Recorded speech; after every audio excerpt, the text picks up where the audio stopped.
Hello everyone, another warm day no matter where you are. I think even in the Arctic it's still pretty warm. So today's lesson or information is on public versus private. And to that extent, the main thing I'm really talking about is party monopoly. Party monopoly, or what some of us in the academia call Wednesday party or fascism, is a very dark and slippery slope to go down, which is where we're going right now. And if you're in a red state, a pure red state, and I'm not telling you where I am, but I am in a pure red state, things never get done the way you want. They privatize everything, which is corporate. Public is gone, so freedom is gone, at the extent of security. So this, to me, is an issue that you face when you have no external influence. So we're talking about a closed system. Closed system does not allow for anyone's dissent. It is one party, one way. If you're not in it, we will primary you out. That is a one-state system. And even if you find a little bit of sprinkled other party, how much influence do they have? For example, in mine, we have one county in 92 counties.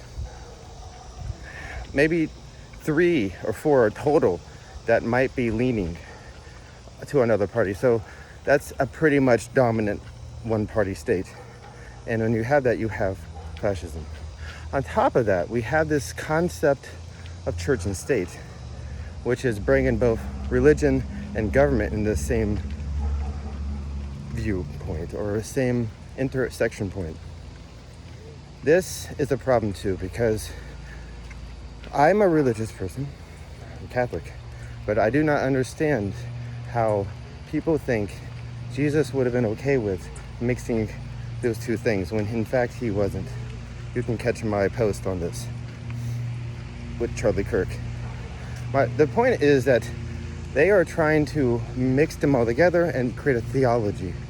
This is a rule by religious people, but these are not religious people because they're hateful at the core. Their core function and their premise is hate. Jesus would love everyone unconditionally. That is well established in most groups outside these Christian nationalists. So you have public versus private, which is public goods, stuff that we own, like water, schools, postal waste, different things, roads. And then you have private, which is company owned and profit driven. So which one is more concerned about you and which one's more concerned about cost cuts? Probably the private wants to cut costs by firing people. Public will always hire people and will always be making the same tasks because it's not for profit. So when Republicans want to privatize everything, they're basically saying, let the corporations take over. No safety net. So that's an oligarchy. Oligarchy breeds fascism.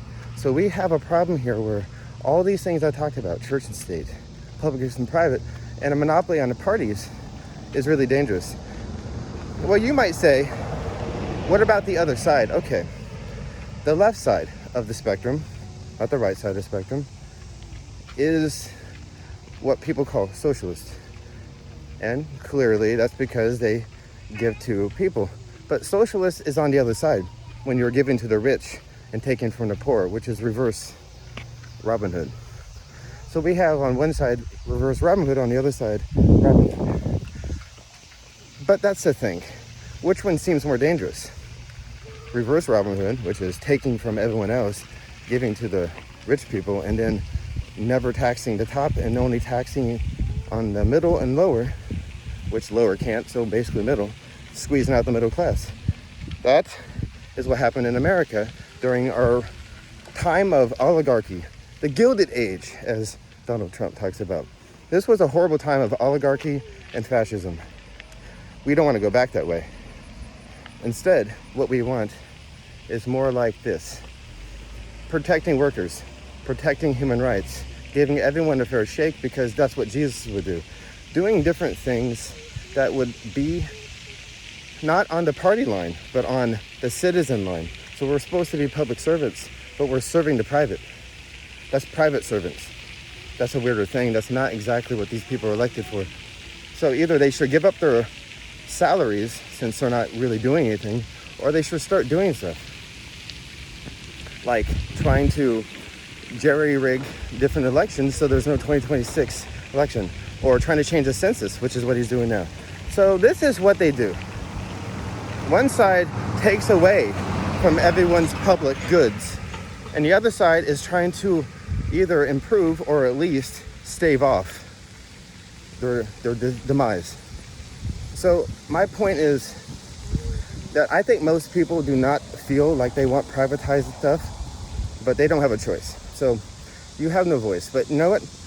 I'm your voice. And people like me who believe in a progressive concept, not on party lines, independent. What we're trying to do is trying to get people to understand and educate people so they know what's really happening at real time. This is like death in slow motion in most of these red states. I will post some documents to add to this to prove my point. Thank you guys. Have a nice day.